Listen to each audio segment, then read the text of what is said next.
gente, o programa Elucidações Espíritas, visitando as casas espíritas da cidade de Uberlândia. Hoje estamos no Núcleo Espírita Paulo Estevo, situado na Avenida Mato Grosso, 2713, no bairro Brasil. Quem vai estar falando, quem vai estar palestrando é a companheira Sirlene Elias. E um tema importante para todos nós. Vamos acompanhar. Então, meus irmãos, nosso estudo hoje é sobre a família, né? Nós vamos, então, estudar sobre os adversários no ambiente doméstico.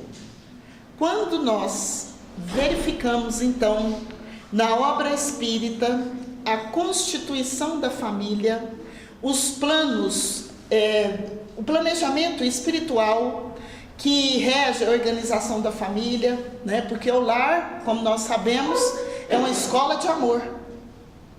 É uma escola onde o Espírito encarnado dá então os seus primeiros passos no aprendizado do amor que Jesus veio nos ensinar. Então, considerando esse plano na família, nós estranhamos bastante quando nós verificamos que nós temos todos, né, a maioria das famílias aqui na Terra, adversários dentro do lar, não é verdade? Chega a ser incompreensível, né? Incompreensível. Por que um pai não sente ternura pelo filho, não sente ternura pela mãe? Por que a mãe não sente ternura pelo filho? Não há amor entre os irmãos? E por vezes nós ficamos, né, sem compreender o porquê dessas grandes desigualdades, dessas grandes dificuldades que todos nós enfrentamos dentro dos nossos lares. Vamos então, meus irmãos, considerar o princípio da imortalidade da alma. Nós somos seres eternos, nós somos criados por Deus para a eternidade. Sendo assim, nós precisamos considerar em todas as questões que nós vivemos na nossa vida, notadamente nas questões que envolvem a nossa família, que é de maior importância para nós, que esta vida nossa não é a primeira e nem a última. Nós já vivemos outras vidas. Depois da morte do corpo, o espírito continua existindo. E nós vamos continuar então vinculados aos nossos familiares, até que nós completemos determinados ciclos de estudo. Está no livro Obras Póstumas, onde Allan Kardec reforça para nós. Nós reencarnamos em grupo durante um certo número de encarnações até completar determinados ciclos de aprendizado, né?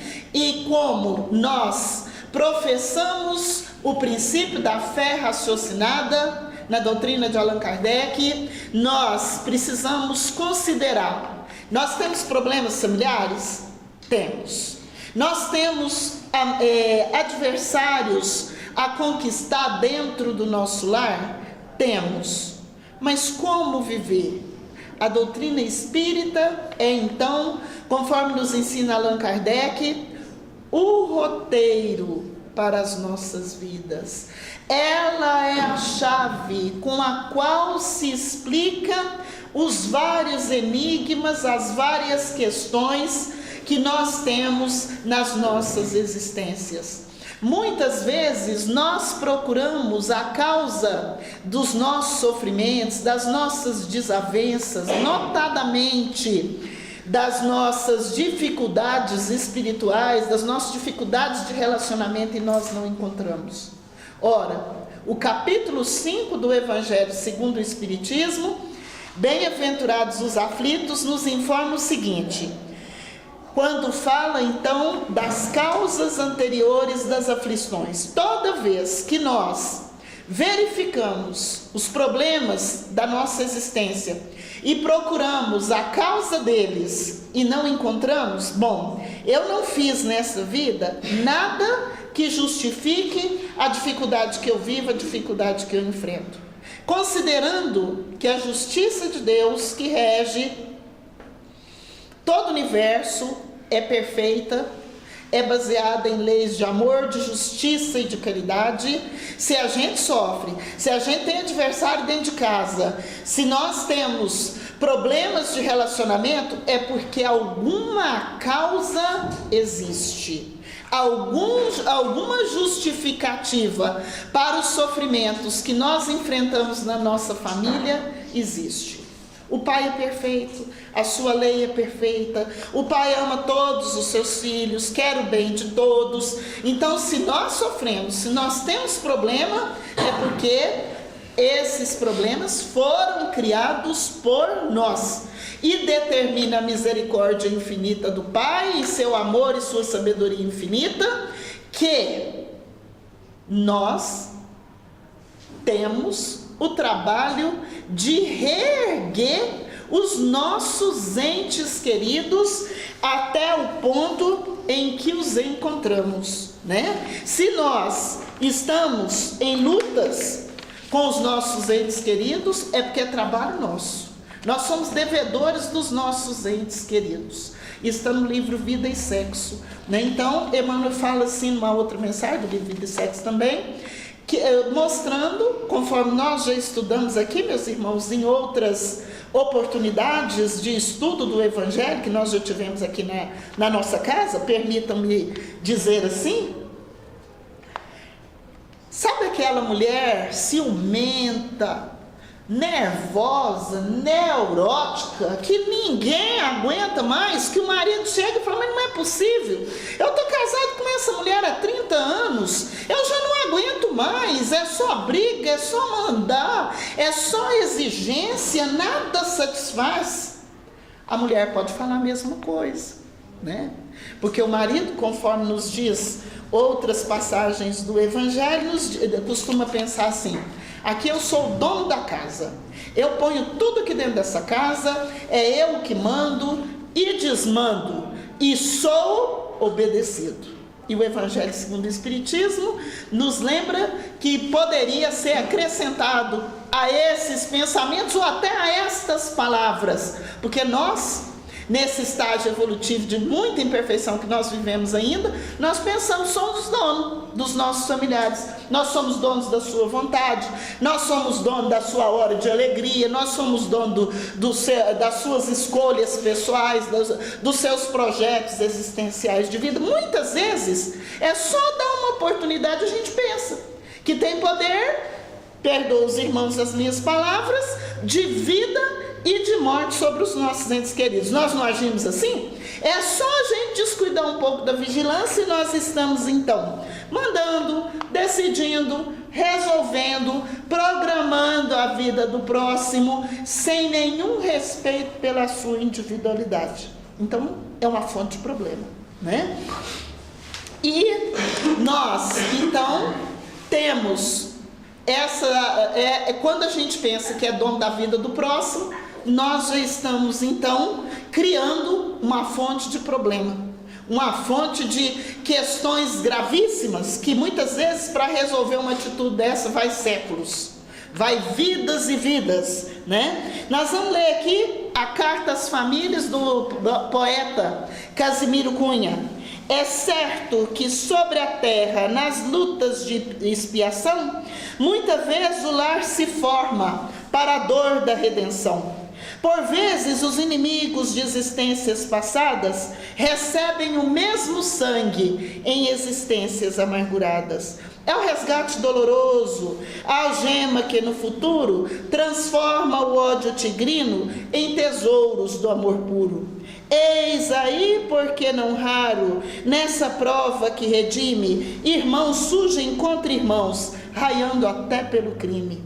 Então, está na obra espírita, casos como a gente vê na televisão todo dia. Eu vou citar aqui brevemente, porque não é da nossa lição nós ficarmos comentando o noticiário da televisão, porque essa a gente já vê em casa mesmo, não é? O que nos interessa realmente é o que o Evangelho nos ensina. Que ferramenta, digamos assim, o Evangelho de Jesus nos oferece para que nós sejamos criaturas melhores, para que nós possamos construir a nossa felicidade e a felicidade dos nossos entes queridos. Nós, os espíritas, nós estamos enfrentando ultimamente muitos problemas agravados pela nossa mania de pensar que todo e qualquer problema a gente reage mais ou menos assim, não, isso é porque fiz dívida do passado, agora eu tenho que sofrer. Espírita está gostando demais de sofrer. Nós precisamos procurar na doutrina como é que eu vou dizer? O que a doutrina nos ensina para construir a nossa vida de forma mais feliz, para modificar. Ninguém reencarna para viver aqui na Terra uma existência inteira, desencarnar e retornar ao mundo espiritual nas mesmas condições ou em condições piores. Ah, mas isso está acontecendo. Verdade. Amélia Rodrigues nos diz que a maioria de nós retornamos ao mundo espiritual repetidas vezes de mãos quase vazias, sem ter aprendido quase nada, de vida complicada. Então, o que mesmo que nós precisamos fazer para tornar os nossos entes queridos mais felizes? Ah, mas reencarnou, lá em casa eu sou inimigo do meu pai. Não, meu irmão, isso aí é inimigo meu de várias reencarnações. Mas o que é que nós estamos fazendo para transformar? O que é que nós fazemos para modificar? Enquanto a gente não modificar, a gente não anda, a gente não caminha, a gente não melhora. E Dr. Bezerra nos ensina no livro Compromissos Iluminativos que entre a família que nós temos e a família que nós queremos, nós temos o nosso ontem, nós temos o nosso passado. Mas como não é para continuar naquele ponto, nós somos criados para sermos bons, para sermos perfeitos, para sermos felizes, então nós precisamos trabalhar para construir essa felicidade. E na medida em que o espírito vai evoluindo, nos ensina ainda a Amélia Rodrigues, esses dias eu estou encantada com os livros da Amélia Rodrigues. Na medida em que nós vamos evoluindo, a Amélia Rodrigues diz que o ser vai despertando a sua consciência para a grandeza e a beleza da harmonia divina. E nesse despertar, e nesse harmonizar, a criatura descobre o outro ser que está a seu lado. É assim que acontece o nosso processo evolutivo. Nesse despertar, nesse harmonizar, nesse sentir necessidade de doar o melhor de si para o outro, é que nós crescemos moralmente, espiritualmente. Então, conforme diz o poeta Casimiro Cunha aqui na sua carta às famílias, muitos lares são constituídos não para serem felizes, mas para resgatarem dívidas do passado. E nós vamos lembrar aqui as palavras de Emmanuel no livro Companheiro, quando é um livrinho de bolso, um livrinho pequeno no seu tamanho, mais grande no ensino, que a cada despertar começa um novo dia.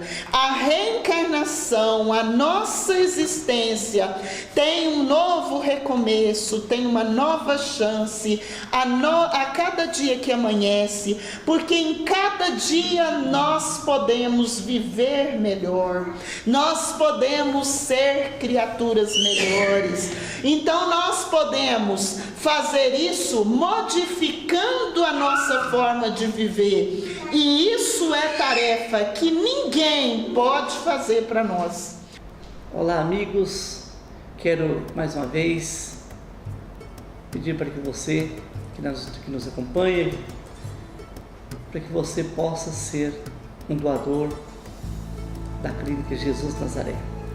A Clínica Jesus Nazaré é uma entidade que atende pessoas portadoras de transtornos mentais e pessoas da terceira idade. Você pode fazer uma visita, levar suas doações e marcar também a sua visita pelo telefone 3235-3129, 3235-8010. Essa entidade que atende pessoas da terceira idade, pessoas com transtornos mentais, precisa de todos nós. Vamos colaborar. Te aguardamos.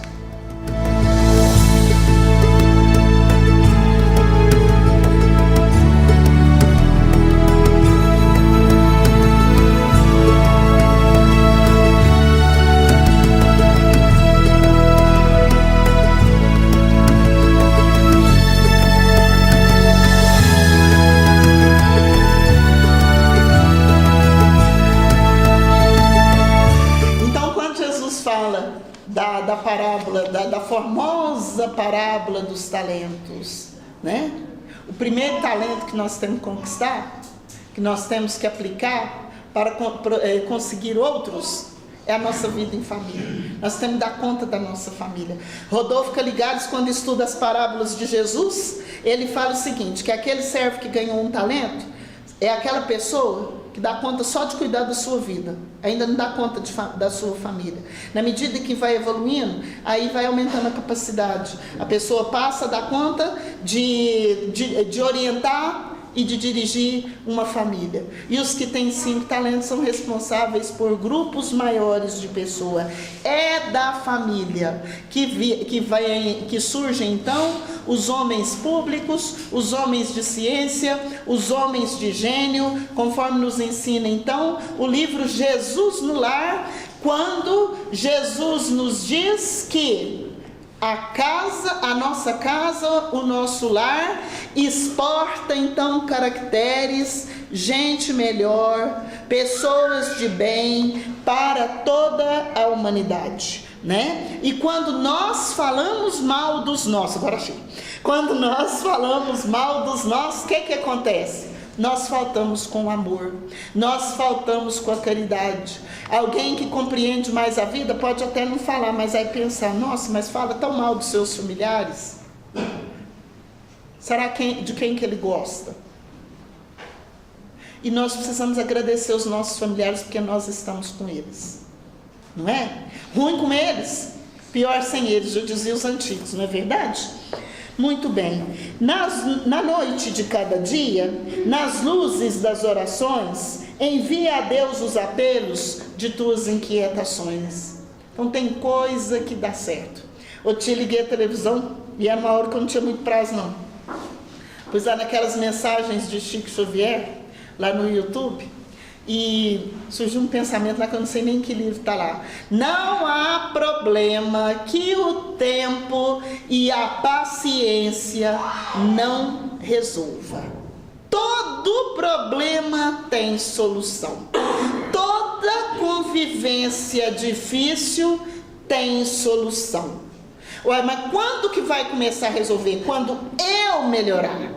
Quando eu passar a oferecer aos meus entes queridos situações melhores de vida. Nós furtamos a paz dos nossos entes queridos, a sua alegria, a sua felicidade.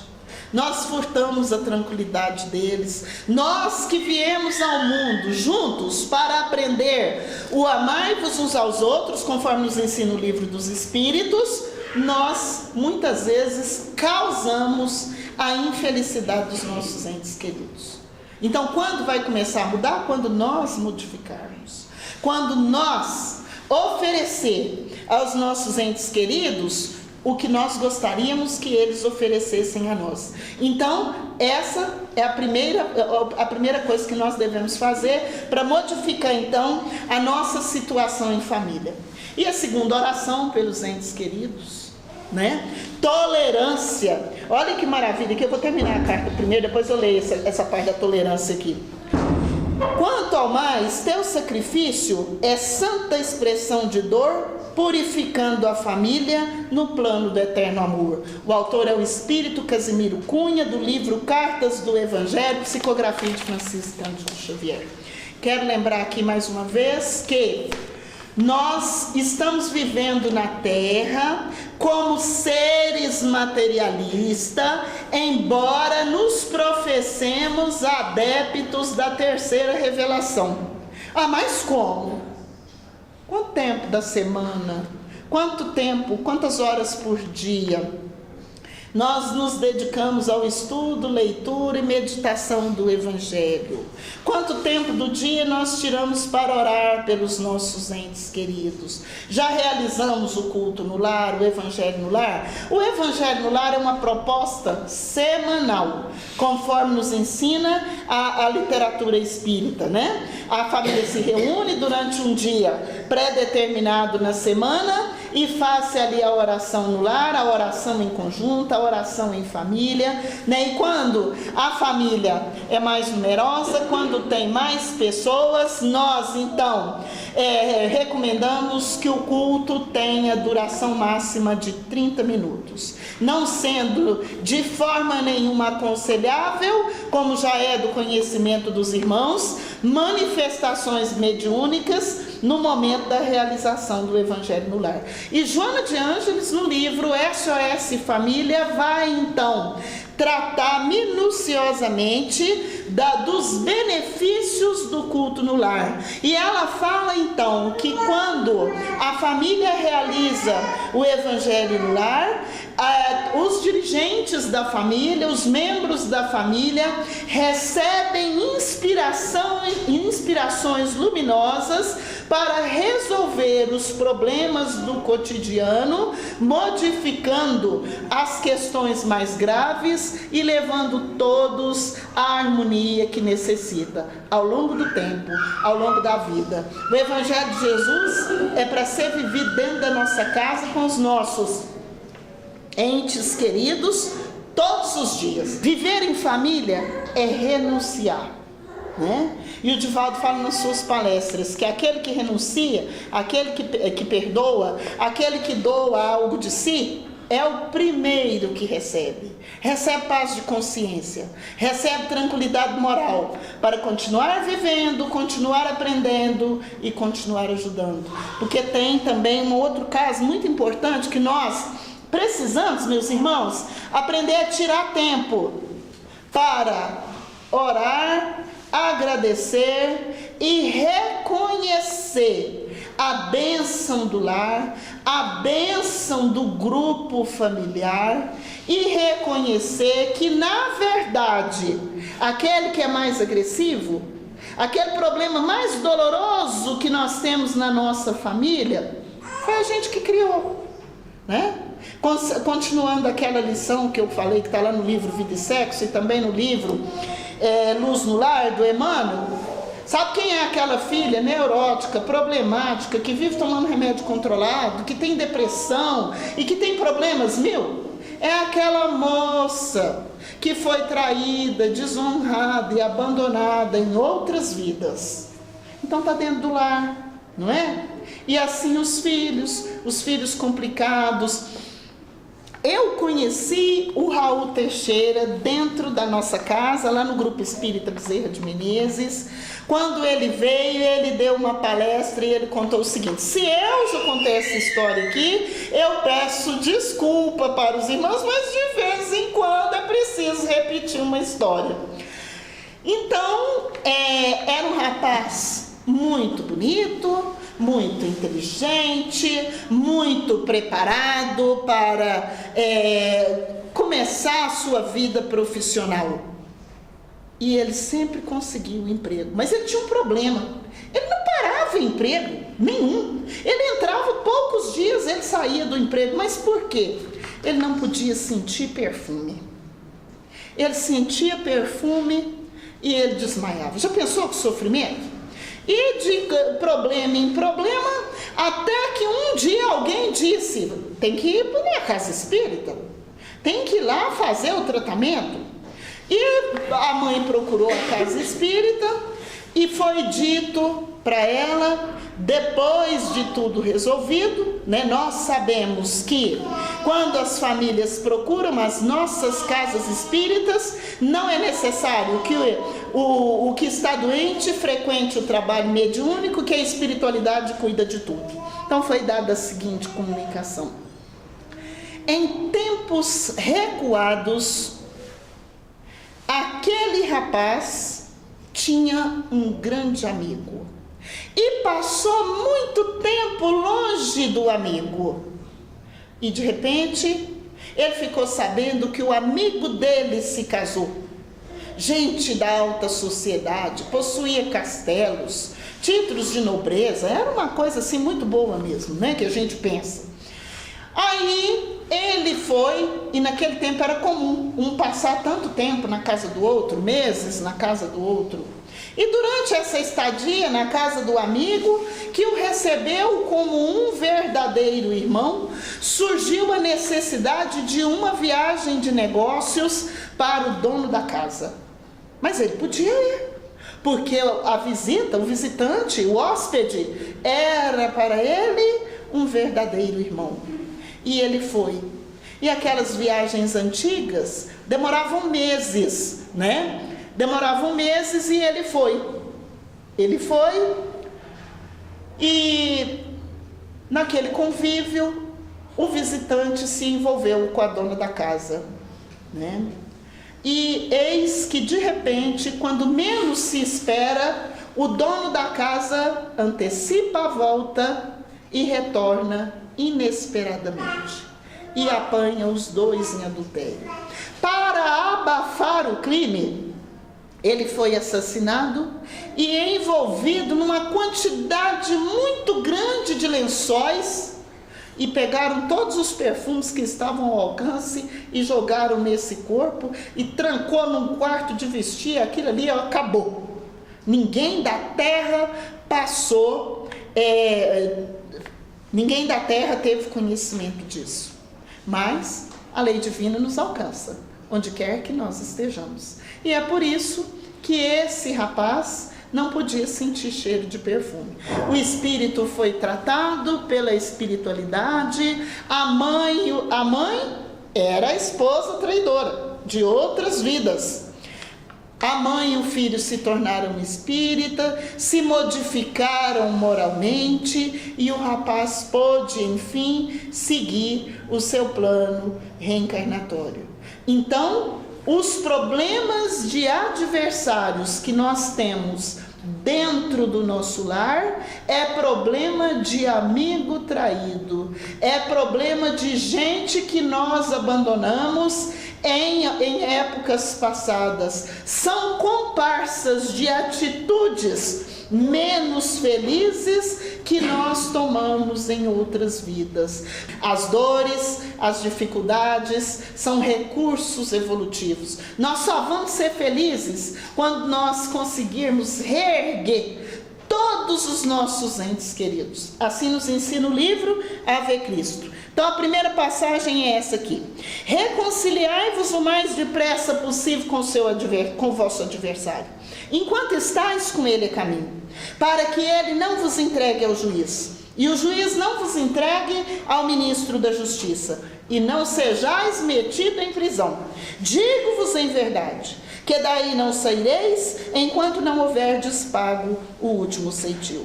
Mateus capítulo 5, versículos 25 e 26. E agora eu vou lembrar novamente o pensamento que eu vi lá no YouTube rapidinho.